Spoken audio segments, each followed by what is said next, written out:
सर्व अनुसूचित जाति फेडरेशन के बैनर तले अनुसूचित जाति वर्ग के 44 समाजों व 65 से अधिक संगठन एक साथ लड़ेंगे 16% अनुसूचित जाति आरक्षण की लड़ाई।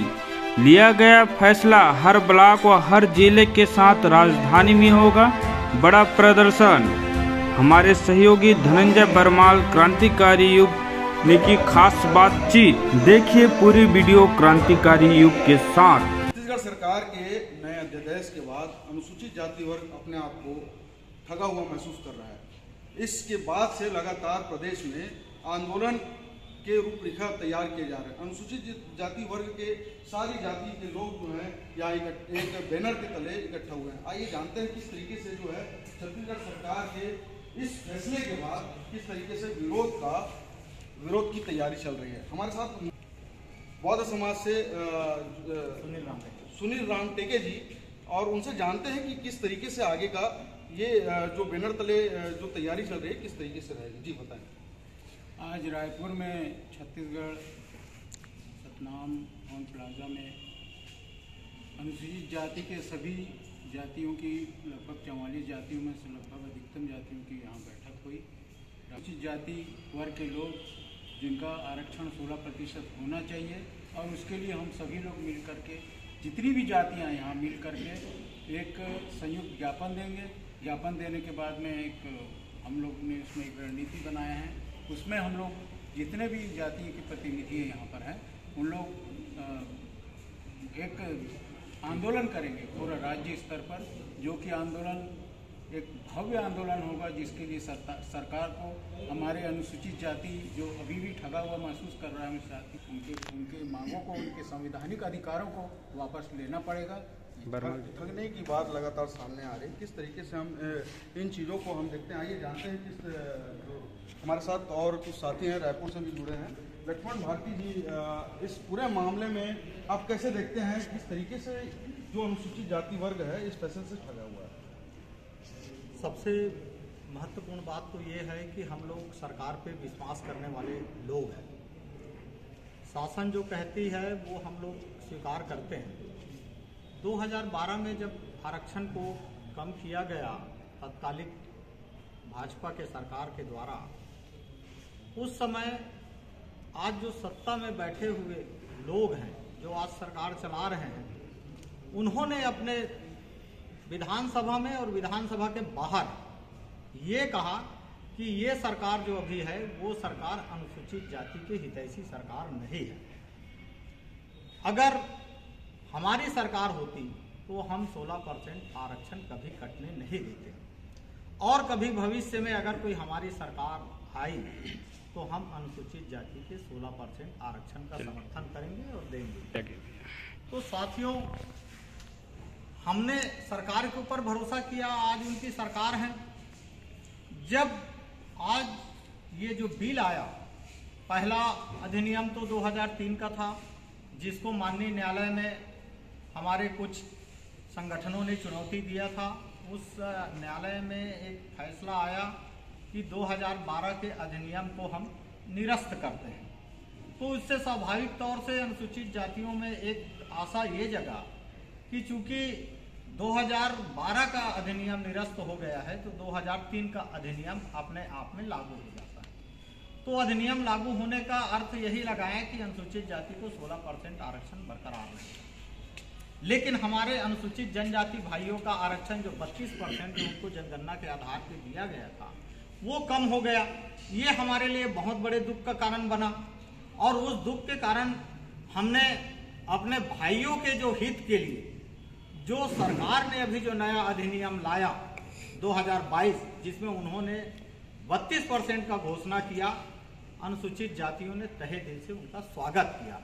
और हमें पूरा आशा था कि जब उनका 32 किया है तो हमारा 16 बरकरार रखेगा सरकार।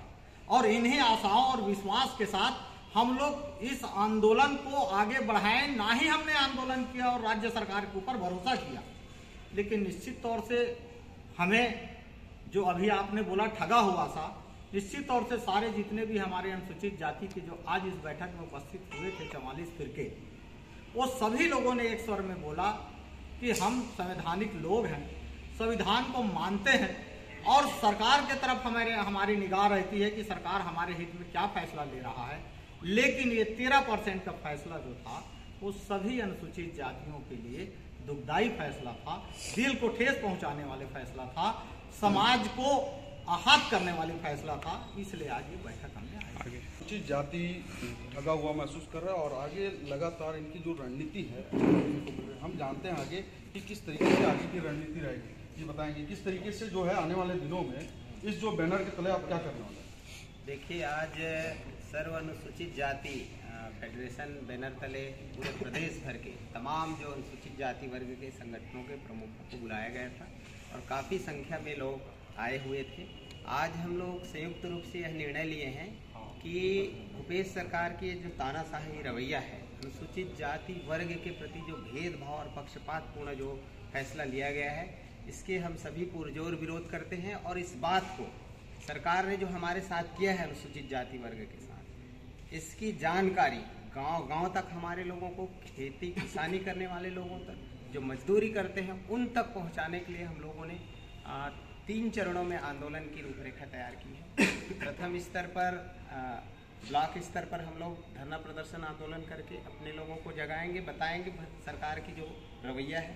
उसके बाद जिला स्तर पे आंदोलन करने की बात हुई है और फिर अंतिम में प्रदेश स्तर पर जो है धरना प्रदर्शन आंदोलन की तैयारी रूपरेखा बनाई गई है। और हम सब जो है जगह जगह बैठक लेके सरकार को घेरेंगे इस विषय पर कि हमारे साथ नाइंसाफी क्यों की गई। सरकार में बड़ी भूमिका में जो अनुसूचित जाति के नेता हैं, इन पर आप आगे कुछ क्या देखते हैं?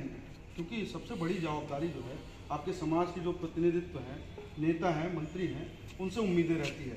इसको आप कैसे देखते हैं?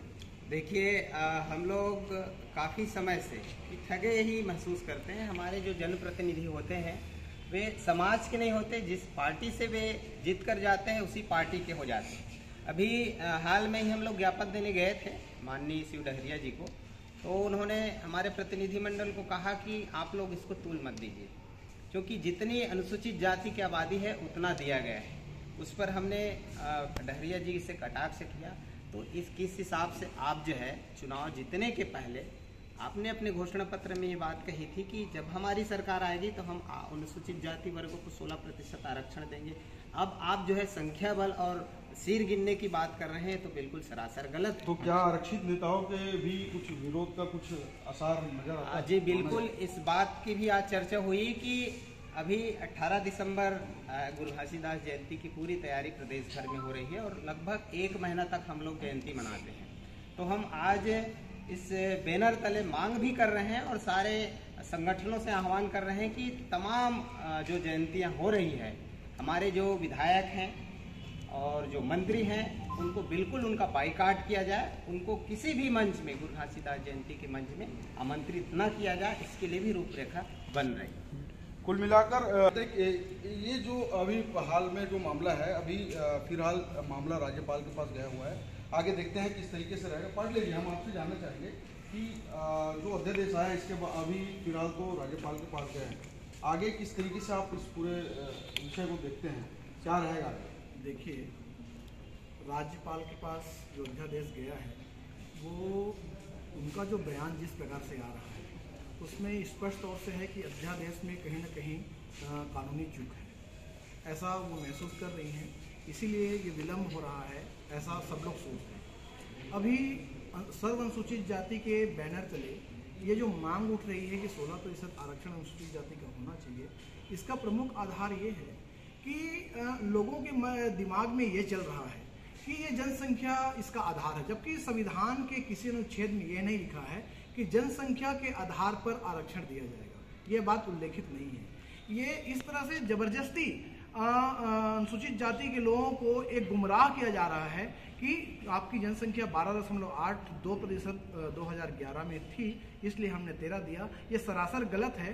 पहले कभी भी जनसंख्या को आधार नहीं माना गया था और 16% आरक्षण तब से आ रहा, स्वतंत्रता के बाद से लेकर के अब तक के 16% आरक्षण अनुसूचित जाति को मिलता रहा है। तो हमारा ये कहना है कि जब संविधान में इस बात का उल्लेख है ही नहीं है कि आरक्षण जो है जनसंख्या के आधार पर दिया जाए, तो 16% की जो अधिसूचना जारी शुरू से हुई है आरक्षण के लिए, उस पर अडिग रहे। हमारा आरक्षण का परसेंट कम क्यों कर रहे हैं? और एक तरह जो है 2022 की स्थिति में यदि वो गणना करना चाहते हैं तो स्वतंत्र है, गणना कर सकते हैं, हेड काउंटिंग कर सकते हैं। जिस तरह से ओबीसी वर्ग का हेड काउंटिंग करके उन्होंने 42% ला के खड़ा कर दिया, AWS का हेड काउंटिंग किया 3.4% ला दिया, उसी प्रकार से हम भी मांग कर रहे हैं। अब तो वर्तमान में हम अनुसूचित जाति ये मांग करते हैं कि हम 18% है।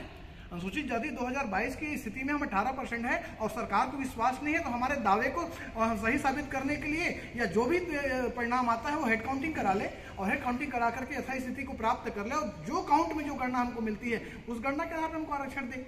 लेकिन हमारा ये कहना है कि सोशियो इकोनॉमिक जो परिस्थिति है, जो संविधान में उल्लिखित है, उसके आधार पर आरक्षण की व्यवस्था है और इस छत्तीसगढ़ में सोशियो इकोनॉमिक स्थिति के देखते हुए इसमें 17 से 18% आरक्षण की जरूरत है अनुसूचित जाति को। इसलिए हम कम से कम 16% के आरक्षण जो पहले से दिया जा रहा था उस मांग पे अडिग है और ये मांग हमेशा के लिए रहना चाहिए। इसमें किसी प्रकार का संशोधन नहीं होना चाहिए, बल्कि बढ़ना चाहिए। ये आरक्षण बढ़ना चाहिए, कम बिल्कुल नहीं होना चाहिए। लड़ाई है आपकी सड़क पे रहेगी कि लीगल वे पे भी आगे कुछ रहेगा? देखिए अभी जो है, अभी लीगल पे हम इसलिए कुछ नहीं बोल पाते, बोल सकेंगे क्योंकि अभी तो क्या अधिसूचना जारी होती है, उसमें क्या शब्द आएंगे, क्या लिखा जाएगा, ये अध्ययन का विषय रहेगा। उसके बाद कानूनी हमारे सलाहकार जितने लोग हैं, अधिवक्ता गण हैं, सब उस पर विचार करेंगे। उसके बाद आगे हम क्या स्टेप लेंगे उस पर हम विचार करेंगे। फिलहाल तो इस पूरे मामले में कानूनी रूप से तैयारी चल रही है, चूंकि अध्यादेश में अधिसूचना पूर्ण रूप से आई नहीं है, तो इस पूरे मामले में अनुसूचित जाति सड़क की लड़ाई लड़ने के लिए तैयार है।